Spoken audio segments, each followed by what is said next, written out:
ছবি তুলতেছ না ভিডিও করা? ভিডিও আগে করবে না? অতীত সোনালী অতীত। আমরা আমাদের সাথে আছে বড় শেফ, পর্তুগিজ শেফ। এখানে কি মাছ দিয়েছে এটা? ইলিশ মাছ। পদ্মার ইলিশ ইলিশ। মাছ, পদ্মার ইলিশ ঢাকা থেকে আগত, বিমানে করে পদ্মার ইলিশ আসছে। আর ইলিশ মাছের সাথে শুকনা মরিচ, কাকে দিতে জানি না। আর আছে বেগুন, এখানে বেগুন আছে। একেবারে বাঙালি খাবার, একেবারে বাঙালি খাবার। পয়লা বৈশাখের যে খাবার নিয়ে বাংলাদেশে কাড়াকাড়ি হইচই লেগে যায়, আর আমরা সেই খাবারটা আজকে আয়োজন করছি। তাও মধ্যরাতে, রাতের একেবারে শেষ ভাগে এসে আমাদের এই ইলিশ 2 কিলো হইব মনে না, একটা ইলিশ নিয়ে আসছে 2 কিলো। অর্পণ আমাদের ছোট ভাই, তার কি বাড়িতে অনুষ্ঠান চলতেছে, বিবাহ নিয়ে কথাবার্তা চলতেছে।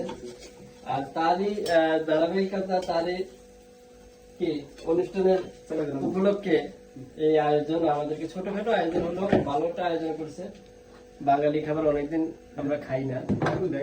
আর এর সাথে দেখুন আমাদের এই বড় ভাই, আমার বাড়ি ঢাকা কেরানীগঞ্জে, তো উনি আবার ভালো বেগুন বাঁচতে পারে।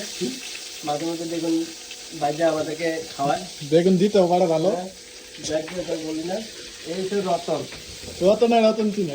রতন বাড়ি কোথায়? টাঙ্গাইল। বাড়ি হচ্ছে টাঙ্গাইলের দিকে ছিল। বাড়ি হলো টাঙ্গাইল। টাঙ্গাইলে কি বিখ্যাত? শালি বিখ্যাত। শালি বিখ্যাত। তো সে খুব ভালো একটা ছেলে, মাঝে মাঝে চুন খাওয়াই যায়। হ্যাঁ, আর ওই যে পুলিশ আইসা বলে কি জানি যে সরিষা তেল ব্যবহার করে। বলা যাবে না, খুব ভালো একটা ছেলে। বাসায় হচ্ছে টাঙ্গাইলের এত ভালো ছিল, রুমে সরিষা তেল রাখলে পাওয়া যায় না, পরে শেষ হয়ে যায়। অবশেষে জানতে পেলাম টাঙ্গাইলে ভালো ছিল, পাওয়া যায়।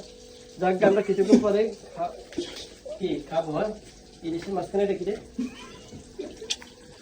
এটা ইলিশটা দেখাও, যাকে এটা ভালো করে দেখাও। এই যে মাঝখানে আছে না, এটা হচ্ছে ডিম। ডিম চাই কি ভাই?